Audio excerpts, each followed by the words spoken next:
Hello everyone. Student BSc second year का अपन electronics paper चला रहे थे। उसके अंदर अपन हाफ वेव रेक्टिफायर को पढ़ रहे थे। हाफ वेव रेक्टिफायर के अंदर अपन 3 पॉइंट पढ़ चुके हैं। औसत धारा, वर्ग माध्य मूल धारा और नेक्स्ट उसकी दक्षता देखी थी दिष्टकारी की। आज जो 4th पॉइंट अपने पास हाफ वेव रेक्टिफायर का, वो है उसका उर्मिका गुणांक। अर्ध तरंग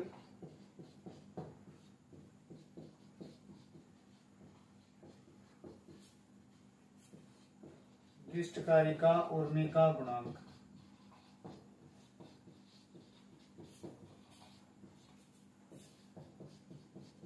रिपल फैक्टर। रिपल फैक्टर होता क्या है, इसको समझते हैं और उसके बाद में इसका मान निकालते हैं कि हाफ वेव रेक्टिफायर के लिए ये रिपल फैक्टर उर्मिका गुणांक कितना आता है। सबसे पहले अपन इस उर्मिका गुणांक को देखें तो यदि अपन इसका सर्किट बनाए, ये आपके पास हाफ वेव रेक्टिफायर था, ये आपके पास लोड RL था और ये ट्रांसफार्मर की सेकंड कॉइल थी और इसके अंदर करंट I फ्लो हो रही थी। और यदि अपन देखें जो दिष्टकारी था उसके आउटपुट में आपको इस टाइप की वोल्टेज मिल रही थी आउटपुट में। इसका मतलब ये दिष्टकारी AC को किस में कन्वर्ट कर रहा था, DC में, लेकिन इस टाइप की DC में कन्वर्ट कर रहा था वो। एक दिशीय DC थी जिसका मान क्या हो रहा था, परिमाण क्या हो रहा था, चेंज हो रहा था। परिमाण चेंज हो रहा था, इसका मतलब अपन ये बोल सकते हैं कि यहाँ पे जो करंट मिल रही है, करंट फ्लो हो रही है, इस करंट में या फिर जो आउटपुट मिल रहा है, दिष्टकारी का जो आउटपुट मिल रहा है उसमें AC कंपोनेंट भी है और प्लस में क्या है, DC कंपोनेंट भी है, क्योंकि इस टाइप की मिल रही है। तो इस DC तो क्यों, क्योंकि वन डायरेक्शन हो गई इसकी, एक दिशीय हो गया, साथ में इसका चेंज हो रहा है, वैल्यू क्या हो रही है, चेंज, समय के सापेक्ष इसका परिमाण चेंज हो रहा है। इसका मतलब इसको अपन पल्सेटिंग कंपोनेंट बोल रहे थे, मतलब परिवर्ती मान बोल रहे थे। परिवर्ती मान का मतलब इसमें AC प्लस DC दोनों कंपोनेंट उपस्थित होंगे इस अर्ध तरंग दिष्टकारी के आउटपुट के अंदर। तो यहां से रिपल फैक्टर का मतलब है कि रिपल फैक्टर जो है इस दिष्टकारी के आउटपुट पर प्राप्त वोल्टेज या करंट की शुद्धता को मापता है। शुद्धता का मतलब आपको चाहिए था DC, लेकिन साथ में क्या आ रहा है, AC आ रहा है। इसका मतलब ये शुद्ध नहीं है। शुद्ध तो तब होती है जब केवल DC मिलता आपको, लेकिन साथ में क्या आ रहा है, AC आ रहा है। तो कुछ क्या आ गई आपके पास, AC। अब यदि DC के साथ AC ज्यादा आएगी तो वो ज्यादा अशुद्ध हो जाएगी, कम AC आएगी तो कम अशुद्ध होगी। इससे मतलब ये जो उर्मिका गुणांक है, उर्मिका बोलते किसको है, ये आउटपुट पे जो DC के साथ में जो AC प्राप्त होती है, जो वैल्यू को चेंज कर रही है, समय के साथ चेंज कर रही है, इस AC वाले कंपोनेंट को अपन क्या बोल सकते हैं, उर्मिका बोल सकते हैं। मतलब परिवर्ती मान को अपन क्या बोलते हैं, उर्मिका बोलते हैं। तो यदि अपन यहां से लिखना चाहे, इसके अंदर आप लिख लेना, किसी दिष्टकारी के लिए उर्मिका गुणांक उसकी शुद्धता का मापन होता है, या फिर ऐसे बोल दो, किसी दिष्टकारी के निर्गत पर प्राप्त वोल्टता या धारा का उर्मिका गुणांक द्वारा शुद्धता मापी जाती है। और शुद्धता मापने के लिए इसका जो फॉर्मूला होगा, इसको अपन गामा से डिनोट करते हैं। इसका मतलब आउटपुट में AC कंपोनेंट आ रहा है और आपको DC कंपोनेंट। अच्छा, इसको एक एग्जांपल से ऐसे ही समझ सकते हो। मान लो आपने 1 किलो चीनी खरीदी और 1 किलो चीनी में आपको 900 ग्राम तो चीनी दे दिया और साथ में 100 ग्राम उसमें कंकड़ मिट्टी डाल दिया, तो इसका मतलब ये अशुद्ध होगी। इसमें 100 ग्राम क्या डाल दिया, कंकड़ मिट्टी डाल दिया, तो ये क्या होगी, अशुद्ध। तो ये 100 ग्राम तो है AC कंपोनेंट और 900 है वो DC कंपोनेंट है। यहाँ पे DC के साथ क्या आ रहा था, AC। 900 ग्राम के साथ में 100 ग्राम क्या आ रही थी, कंकड़ आ रहा था। चाहिए था आपको चीनी था DC, लेकिन साथ में क्या आ रहा है, कंकड़ भी आ रहा है, AC भी आ रही है। इसका मतलब आउटपुट पर प्राप्त दिष्ट घटक के साथ में क्या मिलेगा, प्रत्यावर्ती घटक मिलेगा।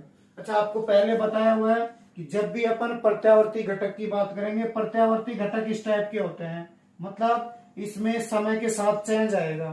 तो आप इस टाइम पे वैल्यू अलग आएगी, इस टाइम पे वैल्यू अलग, तो अलग अलग समय पे वैल्यू अलग अलग आएगी। तो जब भी दिष्ट घटक की बात कर, वो एसी घटक की बात करते हैं, प्रत्यावर्ती घटक की, तो उसका क्या लेते हैं, प्रभावी मान लेते हैं, इफेक्टिव मान लेते हैं। और इफेक्टिव मान कौन सा होता था, आरएमएस होता था। तो यहां से आपको थ्योरी में यही लिखना है कि उर्मी का गुणांक किसी दिष्टकारी की शुद्धता का मापन है, और इसका जो फॉर्मूला बनेगा वो इसको गामा से नोट कर देते हैं, स्मॉल आर से भी नोट कर देते हैं। इसमें क्या हो गया, निर्गम पर प्राप्त प्रत्यावर्ती घटक का प्रभावी मान, क्योंकि एसी है तो उसका अपन इफेक्टिव मान लेके चलते हैं, अपॉन में निर्गम पर प्राप्त दिष्ट घटक।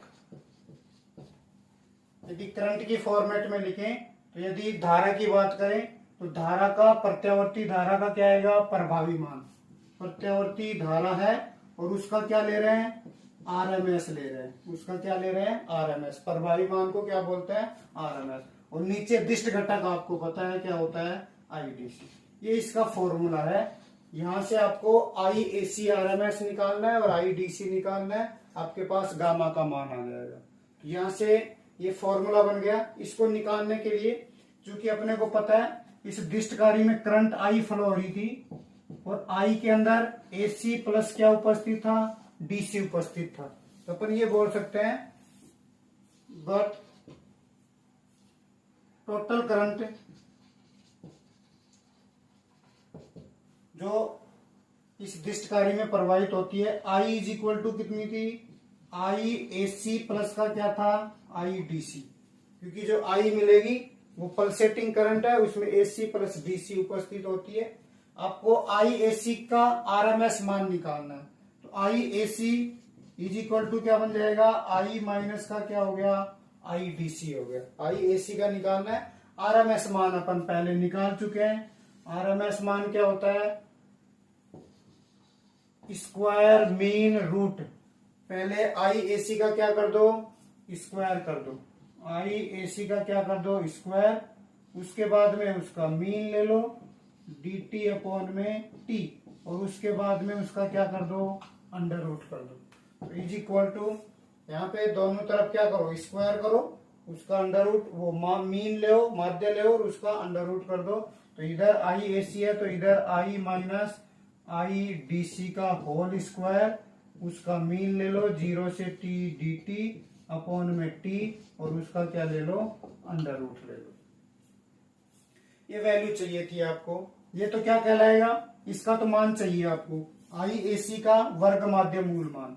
ये क्या है, आई एसी का क्या है, वर्ग माध्य मूल मान, मतलब आई एसी क्या आ गया, R M S is equal to, इसको सॉल्व कर लो। पहले स्क्वायर को खोल लो, स्क्वायर को खोलोगे तो यहां से अपन आई स्क्वायर प्लस आई डीसी स्क्वायर माइनस 2ab, आई इंटू में आई डीसी, इंटू में इसका क्या हो रहा है, समाकलन हो रहा है 0 से t तक अपॉन में t, और इसकी पावर कितनी दे रखी है, हाफ दे रखी है।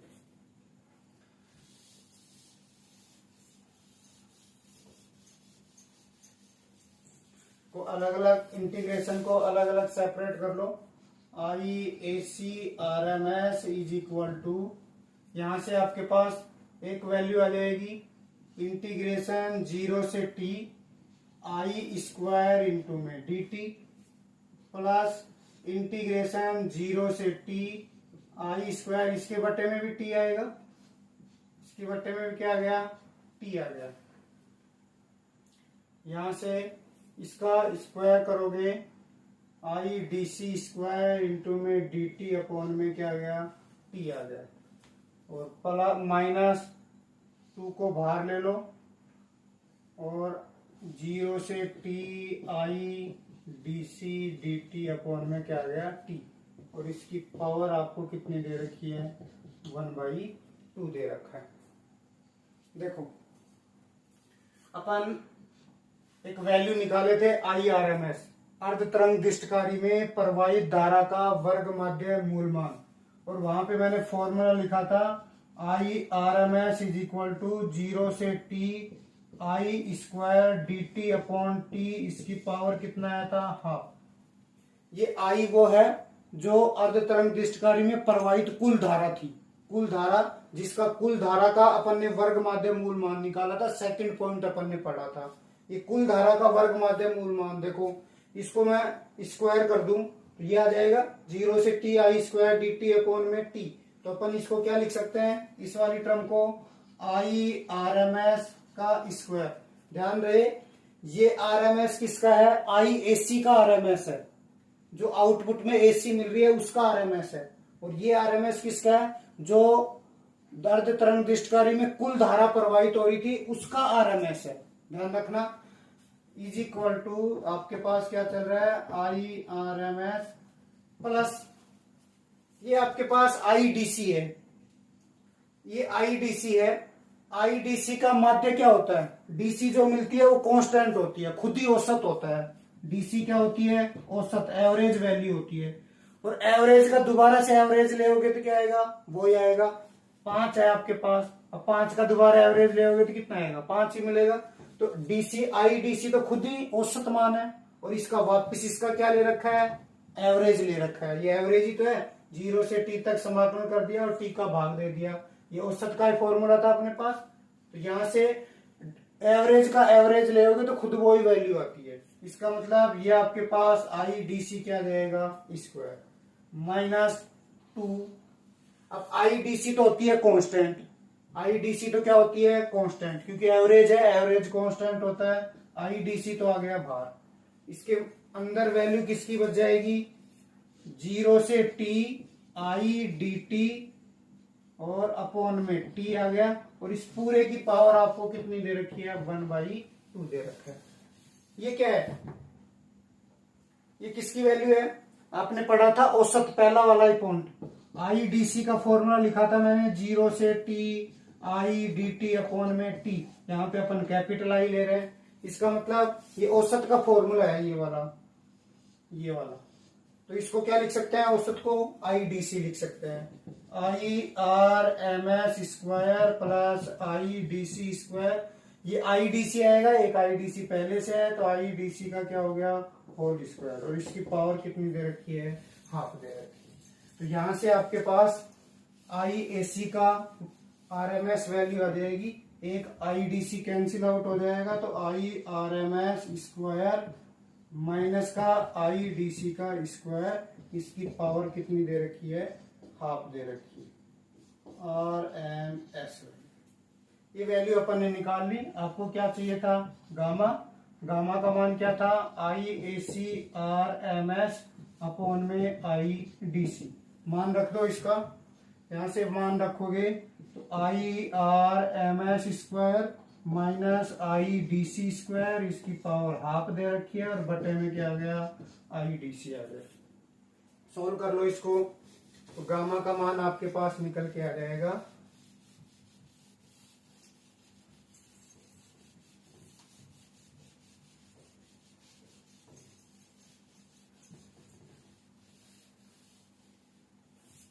Gamma is equal to triple factor आपके पास आ गया। इसमें IDC में डिवाइड कर दो, तो इसको कैसे लिख सकते हैं, इसको ऐसे लिख सकते हैं, स्क्वायर और इसकी पावर हाफ, ऐसे लिख दो, एक टर्म और बढ़ा लो, चाहे IDC है, इसको ऐसे लिख दो, IRMS square IDC square upon में IDC का स्क्वायर, और पूरे की पावर क्या कर दो, हाफ कर दो, क्योंकि ये हाफ स्क्वायर से कट जाएगा तो वापिस IDC बच जाएगा। भाग दे दो इसमें, तो इसका मान आ गया IRMS स्क्वायर अपॉन में IDC स्क्वायर माइनस 1, और इसकी पावर कितनी आ गई, हाफ। ये दोनों वैल्यू अपन जानते हैं, पहले अपन ने IRMS का मान निकाला था, याद हो तो, IM अपॉन में कितना आया था, 2, और एक IDC का मान भी निकाला था, IM अपॉन में कितना आया था, पाई आया था।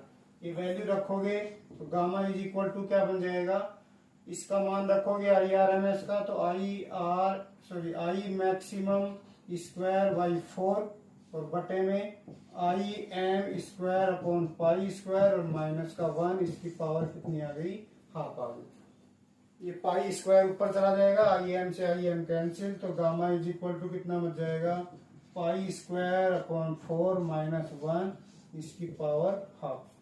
इस पाई स्क्वायर में 4 का भाग देके माइनस 1 करके अंडर रूट करोगे तो इसका मान आता है 1.21।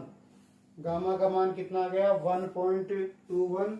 मतलब यदि इसको प्रतिशत में बदलोगे तो 100 से गुणा करोगे, 100 से गुणा करोगे तो ये कितना जाएगा, 121%।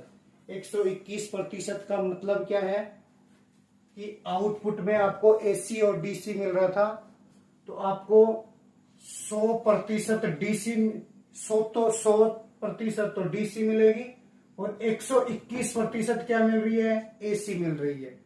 मतलब 100 ज्यादा मान किसका मिल रहा है, एसी का, और डीसी का आउटपुट में मान क्या मिल रहा है, कम।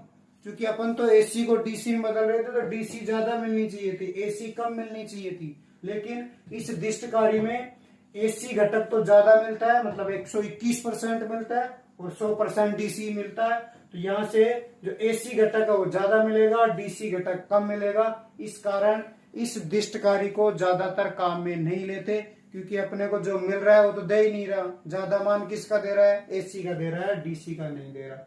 इस उर्मी का गुणांक का मतलब ये है कि आउटपुट में डीसी के साथ में एसी कितनी प्राप्त होती है उसको अपन क्या बोलते हैं, उर्मी का गुणांक। मतलब इस आउटपुट में प्राप्त वोल्टता और धारा की शुद्धता के मापन के लिए एक गुणांक काम में लाया जाता है, जिसको क्या बोलते हैं, उर्मी का गुणांक बोलते हैं। और इसका अर्ध तरंग दिष्ट कार्य के लिए उर्मी का गुणांक कितना आता है, 1.21।